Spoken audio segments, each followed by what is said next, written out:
అట్లాగే మన Warangal incharge minister Ponguleti Srinivas Reddy గారికి, మన వరంగల్ సమ్మక్క సారక్క ధనసరి సీతక్క మరియు కొండా సురేఖ గారికి, ఇతర పార్లమెంట్ సభ్యులకి, శాసన సభ్యులకి, శాసన మండలి సభ్యులకి, కమిషనర్లకి, అఫీషియల్స్కి, వేలాదిగా ఈ సభని విజయవంతం చేయడానికి విచ్చేసినటువంటి నా స్టేషన్ గన్పూర్ కుటుంబ సభ్యులందరికీ, అట్లాగే ప్రెస్ మీడియా మిత్రులందరికీ, పోలీస్ సిబ్బందికి, ప్రతి ఒక్కరికి పేరు పేరున నా హృదయపూర్వక నమస్కారాలు తెలియజేసుకుంటున్నాను.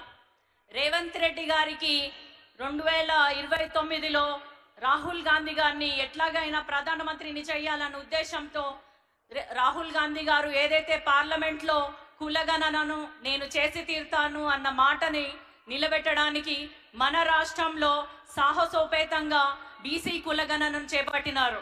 అదే కాకుండా ఎస్సీ వర్గీకరణ పైన సుప్రీంకోర్టు ఇచ్చిన తీర్పుకి మరుసటి రోజే పార్లమెంట్ అసెంబ్లీలో తీర్మానం చేయడమే కాకుండా క్రీమీ లేయర్ని కూడా తిరస్కరిస్తూ చాలా ధైర్యంగా ఆ తీర్మానాన్ని కేంద్రానికి పంపించారు.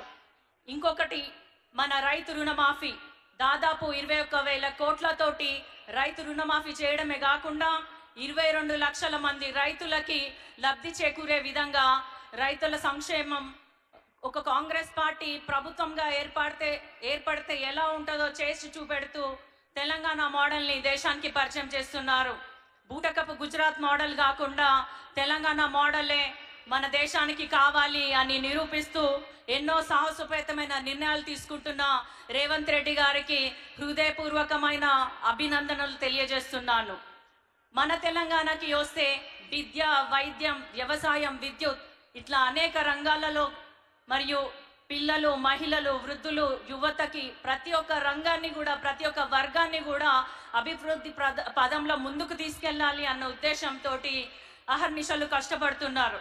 విద్య పరంగా చూసుకున్నట్లయితే మొన్నటికి మొన్న 55 నియోజకవర్గాలలో 55 స్కూళ్ళకి 200 కోట్ల చొప్పున ఇంటిగ్రేటెడ్ రెసిడెన్షియల్ స్కూల్ సిస్టమ్ని దాదాపు 11,000 కోట్లు నిధులు మంజూరు చేయడం జరిగింది.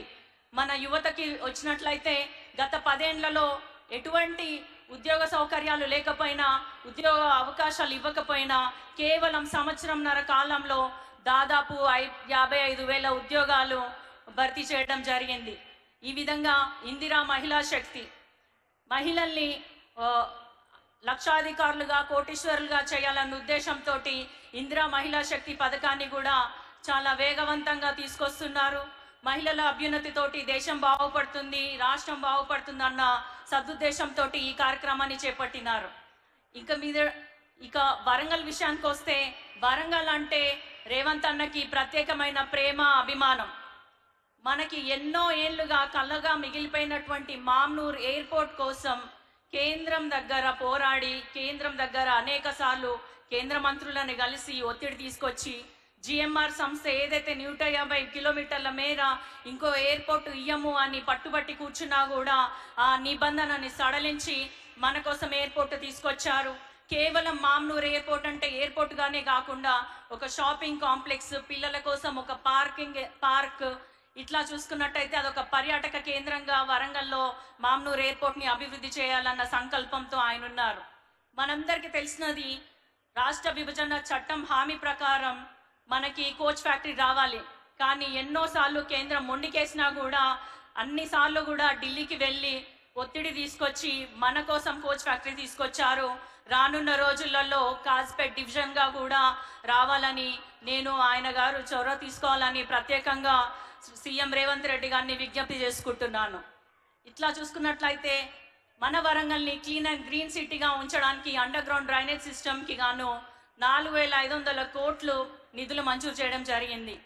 నేను ఎంపీగా పోటీ చేస్తున్నప్పుడు, నా కోసం ప్రచారంకి వచ్చినప్పుడు ఇచ్చిన హామీలన్నిటినీ ఒక్కొక్కటిగా నెరవేరుస్తూ దాదాపు వరంగల్కి 5,500 కోట్లతో నిధులు మంజూరు చేయడం జరిగింది. అందులో భాగంగా కూడా మాస్టర్ ప్లాన్ అప్రూవల్ కానీ, ఇన్నర్ రింగ్ రోడ్ కానీ, ఔటర్ రింగ్ రోడ్ కానీ ఇట్లా వివిధ అభివృద్ధి పనులు మన వరంగల్కి తీసుకొచ్చారు. ఇప్పుడు మనం చూసుకున్నట్టయితే స్టేషన్ గన్పూర్లో కడియం శ్రీహరి గారి మార్క్ కనిపిస్తుంది. దాదాపు 20 ఏళ్ల నుంచి స్టేషన్ గన్పూర్లో ఎటువంటి అభివృద్ధి లేకపోయినా కేవలం సంవత్సరంన్నర కాలంలో ముఖ్యమంత్రి గారి ఆశీర్వాదం వల్ల, తన చొరవ వల్ల, తన తోడ్పాటు వల్ల కూడా 800 కోట్ల వరకు అభివృద్ధి పనులకి ఈరోజు మనం అందరం చూస్తున్నాము, శంకుస్థాపన చేశారు. ఇట్లా రానున్న రోజులలో లోటు బడ్జెట్గా ఉన్న తెలంగాణకి ముందుకు తీసుకెళ్లి ఇంకొన్ని సంక్షేమ పథకాలు తీసుకొచ్చే మన రేవంత్ రెడ్డి గారి ప్రభుత్వాన్ని, రేవంత్ రెడ్డి గారిని ఆశీర్వదించాలని మిమ్మల్ని అందరినీ కోరుకుంటూ, రానున్న స్థానిక సంస్థల ఎన్నికల్లో కూడా మన కాంగ్రెస్ జెండానే ఎగరాలని మిమ్మల్ని అందరినీ కోరుకుంటున్నా. మీ ఆశీస్సులు ఇలాగే ఉండాలి, మీ ఆశీర్వాదం ఇలాగే ఉండాలని కోరుకుంటూ అవకాశం ఇచ్చిన ప్రతి ఒక్కరికి కూడా